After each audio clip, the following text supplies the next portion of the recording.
오늘은 2025년도를 보내는 마지막 주일, 송년 주일입니다. 우리 재단 양쪽에 두 개의 기도문이 있는데 유엔 사무총장을 역임한 다그 함마슐트라는 분이 드린 기도입니다. 지나간 모든 것을 감사합니다. 다가올 모든 것을 긍정합니다 라는 기도인데 기도가 어느 때보다도 마음에 와 닿습니다. 오늘 호산나 찬양대의 찬양도 지금 우리가 보내고 있는 시간을 돌아보게 하고 있습니다. 1년 동안 우리를 지켜주신 하나님의 은혜에 감사를 드립니다. 또 믿음으로 사랑으로 수고하셨고 때로는 인내로 무엇인가를 견뎌내고 참아주신 그 모든 마음들을 주님이 기억하시고 한량없는 은혜와 복을 허락해 주시기를 바랍니다. 우리가 이렇게 한 해를 보낼 때면 흔히 다사다난했던 한 해라는 말을 씁니다. 다사다난이라는 말은 일도 많았고 어려움도 많았다라는 뜻이 되겠죠. 올해도 크게 다르지 않습니다. 지나간 시간을 돌아보면 얼마나 많은 일들이 우리에게 있었습니까? 또 그 많은 일들 중에는 기쁘고 감사한 일들도 적지가 않았지만 우리를 힘들게 했던, 슬프게 했던 일들도 적지가 않습니다. 때로는 낙심케 되기도 했고 때로는 사랑하는 사람을 떠나보내는 이런 일들도 우리는 겪어왔습니다. 한 해를 보내는 우리들의 마음을 주님께서 헤아리시고 주님만이 주실 수 있는 한 올의 은총과 평화를 허락해 주시기를 바랍니다. 우리가 누군가를 위로할 때 흔히 쓰는 말이 있습니다. 세월이 약이야 라는 말도 하거니와 지나간 것은 다 잊어버려. 그냥 앞으로 다가올 좋은 일들만 기억해. 이렇게 이야기를 하기도 하죠. 사실 말처럼 될 수 있다면 얼마나 좋겠습니까만 정말 잊으려고 노력한다고 있는 것이 아니라 정말 마음을 여전히 괴롭히는 일들이 우리에게 적지가 않습니다. 사실은 비현실적인 희망은 우리에게 또 다른 좌절을 안겨다 주기도 합니다. 우리가 잘 알고 있는 아우슈비츠라는 강제 수용소에서 있었던 일이라고 그럽니다. 이 아우슈비츠의 생존자였던 프리모 레비라는 분이 이것이 인간인가라는 책을 쓴 적이 있는데요. 그는 아우슈비츠에서의 생활을 이렇게 표현했습니다. 여기서 빠져나갈 수 있는 유일한 길은 소각장의 연기가 되는 것밖에 없다고 말이죠. 그곳에서 죽어서 태워지면 저 소각장 연기로 밖에는 이곳을 빠져나갈 수가 없다고 생각했던 곳이 바로 아우슈비츠였습니다. 자, 그런데 이곳에 수용된 유대인들은요, 자신들은 크리스찬이 아니지만 10월 달이 되면은 새로운 희망을 가졌다라고 그럽니다. 왜냐하면 히틀러가 크리스찬이라는 사실을 알고 있었기 때문입니다. 히틀러가 처음 정치가로 등장을 했을 때 그는 신앙이 좋은 크리스찬으로 소개가 되었습니다. 술, 담배도 하지 않고 채소를 먹고 나라와 민족을 위해서 결혼도 하지 않은 이런 독실한 신자로 소개가 되어가지고 기독교계의 많은 지도자들이 그를 지지했던 것이 사실입니다. 그런데 왜 크리스찬도 아닌 이 유대인들이 10월 달이 되면 어떤 희망을 갖기 시작했던 것일까요? 그들은 마음속으로 히틀러가 크리스찬이니까 크리스마스가 다가오면 우리한테 뭔가 선물을 주지 않을까? 특별 사면이라고 하는 선물을 주지 않을까를 기다렸던 겁니다.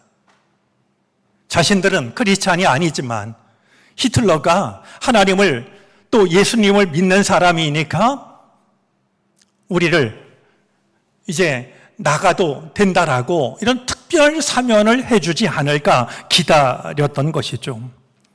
성탄절을 기다리는 동안에는 어떤 참혹함도 견딜 수 있었습니다. 굶주림, 추위에도 쓰러지지 않았습니다.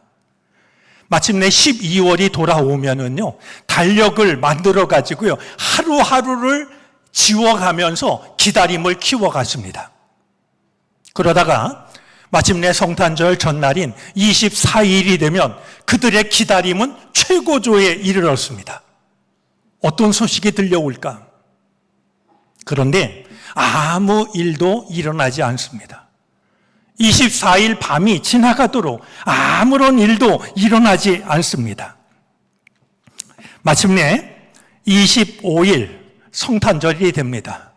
그들은 끝까지 희망을 포기하지 않고 뜻밖의 소식이 들려오기를 기다립니다.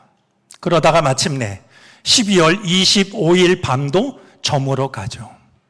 아무 일도 일어나지 않습니다. 그런데 그 다음 날 놀라운 일이 일어납니다. 보통 한 막사에 40여 명이 함께 생활을 하는데요. 성탄절 다음 날 막사 하나에서 평균 15명가량이 죽는 겁니다. 그들은 왜 죽었을까요? 절망 때문입니다. 아무것도 희망할 것이 남아있지 않다라고 하는, 아무것도 기대할 것이 없다라고 하는 그 현실 앞에서 그들은 살아갈 힘을 모두 잃어버리고 말았던 것입니다. 그러니 한 해를 보내는 우리가 지나간 일은 다 잊어버려, 좋은 것만 생각해 라고 말하는 것이 사실은 얼마나 비현실적일 수 있는가 하는 것을 돌아보게 되는 것이죠. 오늘 우리가 읽은 본문은 이사야 예언자가 전하고 있는 말씀이지만 그 내용을 보면 이스라엘 공동체 전체의 고백에 오히려 더 가깝습니다. 그들은 단순히 과거를 회상하는 것에 머물러 있지 않고 이제 그 과거에 하나님이 베풀어 주셨던 긍휼과 자비가 오늘 이곳에 임하기를 그들은 기대하고 있는 것을 확인하게 됩니다. 오늘 본문은 이렇게 시작이 되는데요. 나는 주님께서 베풀어 주신 변함없는 사랑, 주님의 자비를 말하리라. 이것은 그냥 내가 입을 열어서 한번 이야기해 보겠다라고 하는 것이 아니라 지금의 현실은 매우 절망적이지만 바벨론에서 돌아왔을 때 그들을 기다리고 있는 건 폐허였습니다. 어디에도 희망을 찾을 수 없었습니다. 그럼에도 불구하고 그들은 지난날 자신들에게 베풀어 주셨던 하나님의 은총을 기억하면서 내가 그것을 말하겠다라고 고백을 하는 겁니다. 그런 점에서 이 고백은 그냥 심심하니까 할 말이 없으니까 그런 이야기를 한다라고 하는 게 아니라 지난날 베풀어 주셨던 하나님의 긍휼하심, 하나님의 자비하심이 오늘 이 자리에도 여전히 우리와 함께 한다라고 하는 과거에 있었던 하나님의 은총을 현재로 소환하는 행위였던 것입니다. 과연 이사야와 이스라엘 백성들은 어떤 하나님의 은혜를 소환하고 있는 것일까요? 오늘 이어지는 7절 말씀을 보면 다음과 같은 내용이 담겨 있습니다. 주님께서 자신들에게 하신 일, 주님께서 모두에게 베푸신 은혜, 주님의 긍휼과 풍성하신 자비를 따라서 이스라엘 집에 베푸신 모든 은총. 지금 현실은 어디에서도 그것을 찾아볼 수 없지만 과거에 하나님께서 베풀어 주셨던 놀라운 은혜, 하나님이 행하셨던 모든 일들, 하나님이 허락해 주셨던 긍휼, 자비, 이것을 내가 말하겠다라고 함으로써 과거에 있었던 하나님의 은총을 현실로 지금 여기로 그들은 소환을 하고 있었던 겁니다. 정락교회 교인으로서 지금쯤은 마음에 좀 각인이 되었으면 좋겠다 생각이 되는데요. 긍휼, 자비라는 이 말은 자궁 혹은 태라는 말에서 온 말들입니다. 그러니까 누군가를 하나님께서 우리를 긍휼히 여기신다, 자비를 베푸신다라고 하는 것은 아이고 안 됐군. 그냥 이렇게 말하는 것이 아니라 어머니가 귀한 생명을 자궁에 잉태한 것 같은, 가장 사랑하는 생명을 태중에 잉태한 것 같은 그런 마음으로 우리를 품어주시는 것이 하나님의 긍휼이자 하나님의 자비하심입니다. 우리 아기를 가져본 경험이 있는 분들은 아마 공통된 경험을 하셨을 거라고 여겨집니다. 내 태중에 아기가 생긴 것을 안 그 이후의 시간들은 달라집니다. 먹을 때도 몸에 좋은 것, 맛있는 것이 아니라 몸에 좋은 것을 골라 먹습니다. 나를 위해서가 아니라 태중에 있는 아기를 위해서죠. 뭔가를 바라볼 때도 험한 것, 삿된 것은 보려고 하지 않습니다. 가능하면 아름다운 것만 바라보려고 합니다. 내가 그걸 좋아해서가 아니라 태중에 있는 아기가 좋은 것을 보고 좋은 생각을 하라고요. 생각을 할 때도 나쁜 생각을 하지 않으려고 노력을 합니다. 혹시라도 나쁜 생각을 하면 그 생각이 태중의 아기에게 영향을 미칠까 봐서 말이죠. 하나님이 우리를 긍휼히 여기신다는 것, 하나님이 우리에게 자비를 베푸신다라고 하는 것도 마찬가지입니다. 마치 태중에 아기를 품은 어머니처럼 말이죠. 우리를 주님의 사랑으로 우리를 품으시고 우리를 사랑하시는, 바로 그것이 하나님의 긍휼과 하나님의 자비라는 말이 가지고 있는 의미가 되는 것입니다. 자, 그렇다면 하나님께서는 왜 당신의 백성들을 긍휼히 여기시고 자비를 베푸시는 것일까요? 오늘 본문 8절이 그것을 일러주고 있는데요. 하나님은 당신의 백성을 두고 이렇게 말씀하십니다. 그들은 실로 나의 백성이요. 사실 이 짧은 한마디는 놀라운 의미를 담고 있습니다. 왜냐하면 여러분, 이 말은요, 조건문이 아닙니다. 그냥 선언입니다. 무슨 얘기냐 하면 내 백성들이 나를 잘 믿어서, 믿음이 좋아서 하나님의 백성답게 거룩하게 살아서 내가 긍휼을 베풀고 자비를 베풀겠다라고 말씀하는 것이 아니라는 겁니다. 이유는 한 가지밖에 없습니다. 그들이 하나님의 백성이기 때문입니다. 어떤 조건도 없이 오직 단 하나, 내가 그들을 나의 백성으로 삼았기 때문에 나는 그들을 긍휼히 여기고 자비를 베푼다라고 말씀을 하고 있는 것이죠. 부모가 자녀를 사랑하는 것을 생각하면 하나님의 이 심정이 금방 이해가 됩니다. 부모는 자식이 훌륭해서만 사랑하는 게 아닙니다. 부모의 마음에 모든 것을 완벽하게 말이죠. 부모의 마음, 부모가 원하는 것을 따르기 때문에 사랑하는 것도 아닙니다. 때로는 부족할 때도 있고, 부모의 마음을 헤아리지 못할 때도 있고, 부모의 기대를 저버릴 때도 있지만, 그때 오히려 부모는 오히려 그를 더 긍휼히 여기고 더 많은 사랑으로 그의 부족함을 채워주는 것이 아니겠습니까? 하나님은 그렇게 하나님의 백성들을 향하여 긍휼히 여기시고 자비를 베푸시는 것입니다. 오늘 본문 9절은 하나님의 긍휼과 자비가 어떻게 나타나는지를 전해주고 있는데요. 우리 9절 말씀을 보면 이렇게 시작을 합니다. 주님께서는 그들이 고난을 받을 때에 주님께서도 친히 고난을 받으셨습니다. 공감하신다면 오늘 집에 가셔서 오늘 이 말씀 밑에 밑줄을 좀 굵게 그으셔도 좋을 것 같습니다. 참 놀라운 말씀입니다.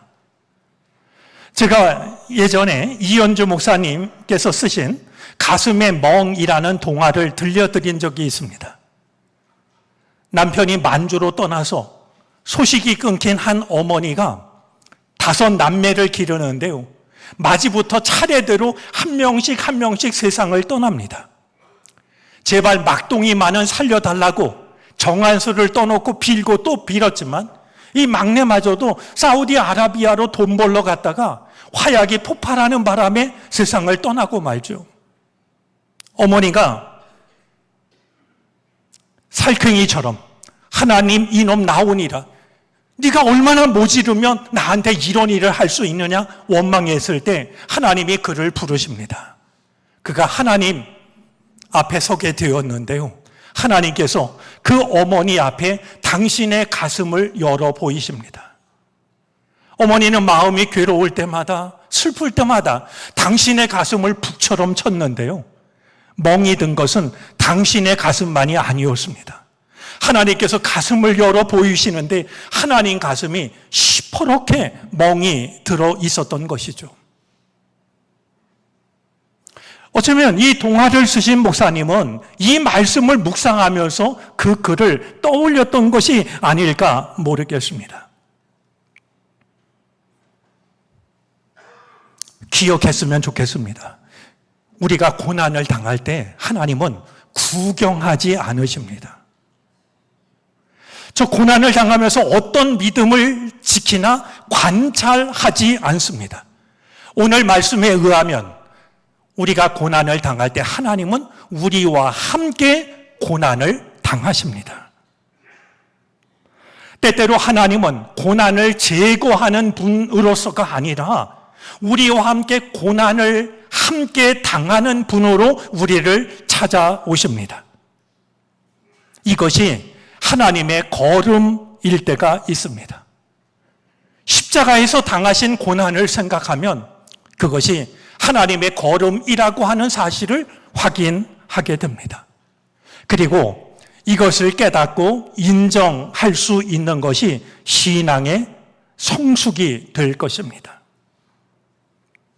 그런데 우리와 함께 고난을 당하시는 하나님은 함께 고난을 당하는 것으로 모든 일을 끝내지 않으십니다. 마침내 때가 되면 우리를 구하여 주십니다. 오늘 말씀을 보면은요, 하나님께서 하나님의 백성을 구하실 때 하나님의 도구로 하나님의 사자로 사용하던 천사를 통해서 구하지 않으십니다. 많은 일들은 하나님의 사자를 통해서 하셨던 하나님이시지만 하나님의 백성들이 고난을 당하고 있을 때는요, 오늘 말씀에 의하면 하나님이 친히 구해 주십니다. 천사에게도 맡기는 것이 아니라 하나님이 친히 구하신다라고 오늘 성경은 우리에게 일러주고 있습니다. 이사야 31장에 보면 하나님께서 당신의 백성들을 어떻게 지키시는지, 어떻게 구하시는지 하는 내용이 담겨져 있는데요. 하나님은 크게 2가지로 당신의 백성을 지키시고 구하십니다. 하나는 어느 누구도 당할 자가 없는 젊은 사자입니다. 하나님은 어느 누구도 이길 수 없는 능력으로 우리를 지키시고 건져주신다는 겁니다. 2번째는 새끼를 보호하는 어미새입니다. 저는 강한 사자라는 말보다도 새끼를 지키는 어미새라는 말에 더 마음이 갑니다. 아무리 젊은 사자라도, 아무리 강한 힘을 가지고 있는 사자라도 새끼가 어려운 일을 당하면 뛰어갈 수밖에 없습니다. 그게 최선입니다. 하지만 어미새는 다릅니다. 날개가 있기 때문입니다. 새끼가 어려운 일을 당하면 한 걸음 한 걸음 뛰어가는 것이 아니라 단번에 날아갑니다. 그리고 새끼가 당하는 어려움을 자기가 날개를 펴가지고 새끼를 보호하는데 자기의 날개를 씁니다.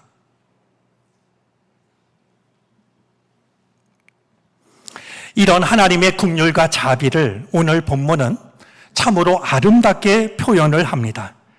오늘 우리 9절 말씀 한번 한 목소리로 읽어 주시겠습니까?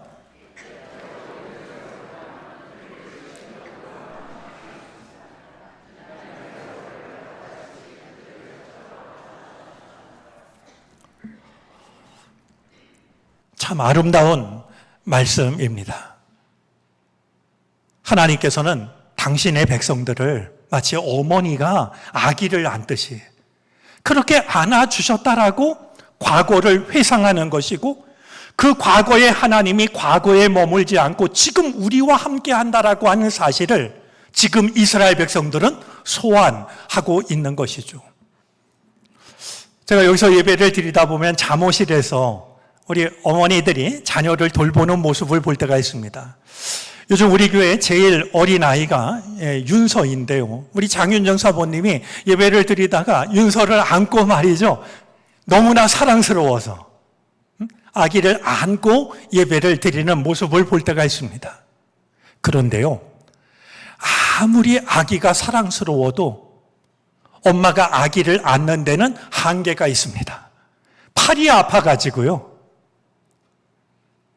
몇 시간이고 안는 일은 불가능합니다.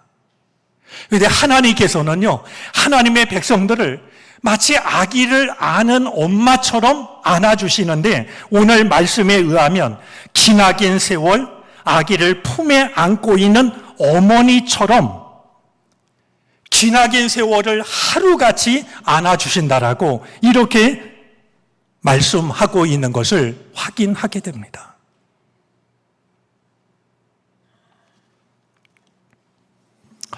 제가 정릉교회 오기 전에 먼저 번 교회에서 목회를 할 때 교우들과 함께 성지순례를 다녀온 일이 있습니다. 우리가 코로나도 만났고 뭐 이런저런 어려운 일 때문에 또 이스라엘 정세도 혼란스럽고 함께 성지순례 떠나지 못하고 있는데요. 성지순례 일정 중에 시내산에 오르는 일정이 있었습니다. 캄캄한 밤중에 길을 떠났습니다.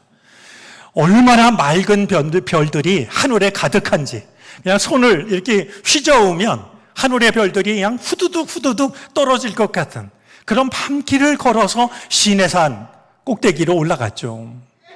아직 날이 밝지 않은 새벽이었습니다. 해를 보러 나가기 전에 교우들과 함께 한 천막에 들어가서 예배를 드렸습니다. 예배를 드리던 우리들은 모두 뜨거운 눈물을 한참 동안 흘렸습니다. 시내산에 올라왔다라는 감격 때문이 아니었습니다.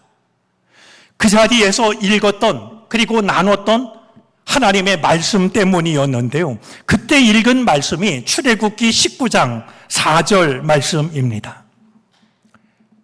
너희는 내가 이집트 사람에게 한 일을 보았고 또 어미 독수리가 그 날개로 새끼를 업어 나르듯이 내가 너희를 인도하여 나에게로 데려온 것도 보았다.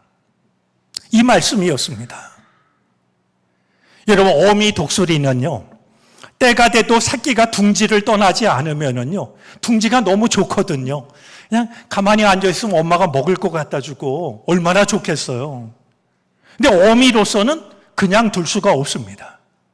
때가 됐는데도 떠나지 않으면 어미가 둥지를 막 흔들어대기 시작합니다. 그러면 포근하게 깔렸던 깃털들이 다 날아갑니다. 바닥에 깔았던 진흙도 떨어집니다. 그러면 이제 맨 가지가 나타나 가지고요, 거기에 앉아 있는 거 고통스럽습니다. 게다가 어미가 먹을 것도 더는 물어다 주지 않습니다. 그러면 위기감을 느낀 새끼가요, 이 둥지 가장자리로 가서 떨리는 마음으로 절벽 아래를 내려다봅니다. 얼마나 두렵겠습니까? 그러다가 한순간에 날아오릅니다. 그동안 어미가 날아다니는 모습을 보았기 때문이겠죠. 있는 힘을 다해서 날개짓을 하는데요, 첫 비행이 어디 익숙하겠습니까? 날아가다가 그만 떨어집니다. 아마 새끼 독수리는 모든 것이 끝났다라고 생각했을 겁니다. 얼마나 무섭고 두려웠을까요? 그런데 바로 그 순간에 어디 있는 줄도 몰랐던 어미 독수리가 날아와서 새끼 독수리를 자기의 날개로 받아줍니다. 우리는 그 자리에 서서 지난날 우리에게 어떤 일이 있었는지를 돌아보았습니다. 힘들고 어려웠던 순간, 삶을 포기하고 싶었던 순간, 모든 것이 다 끝났구나라고 여겼던 순간들, 그 순간이 있었지만 그때마다 하나님께서 어미 독수리처럼 우리를 받아주신 것이었구나. 오늘 우리가 이 자리에 있는 것도 그런 하나님의 은혜가 있어서 이 자리에 있을 수 있는 것이구나 라고 하는 사실을 시내산 꼭대기에서 함께 깨달았기 때문이었습니다. 사랑하는 교우 여러분, 오늘 우리는 송년 예배를 드리고 있습니다. 돌아보면 힘들고 마음 아팠던, 그리고 슬펐던 순간들이 우리에게도 적지 않았습니다. 하지만 힘들었다라고 그 시간을 잊으려고 애쓰지 마시기를 바랍니다. 정말로 힘든 일들은 잊으려고 애를 쓸수록 더 새로워질 뿐입니다.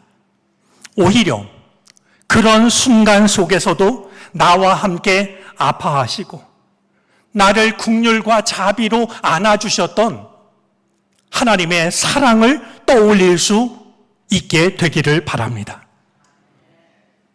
그 하나님은 과거에만 나를 안아주셨던 하나님이 아니라 오늘 한 예언자가 이스라엘 백성들이 그렇게 우리를 안아주셨던 하나님을 오늘 여기로 소환하고 있는 것처럼 그 하나님이 지금도 나를 안아주고 계시다고 하는 사실을 믿음으로 신뢰하면서 새로운 힘과 용기를 가질 수 있게 되기를 바랍니다.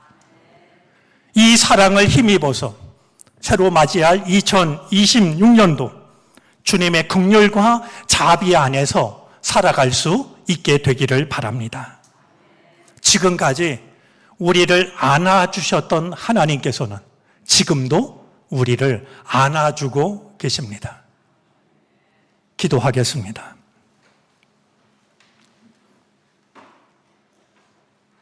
우리가 아파할 때 함께 아파하시는 하나님, 우리가 힘들어할 때 함께 힘들어하시는 하나님, 하지만 우리를 안아 지키시고 건지시는 하나님, 그 사랑과 긍휼로 우리는 2025년 한 해를 보냈습니다. 우리를 안아주신 긍휼과 자비가 여전히 오늘 우리와 함께함을 믿습니다. 이 믿음 안에서 새로운 한 해를 맞이하게 하시옵소서. 예수 그리스도의 이름으로 기도를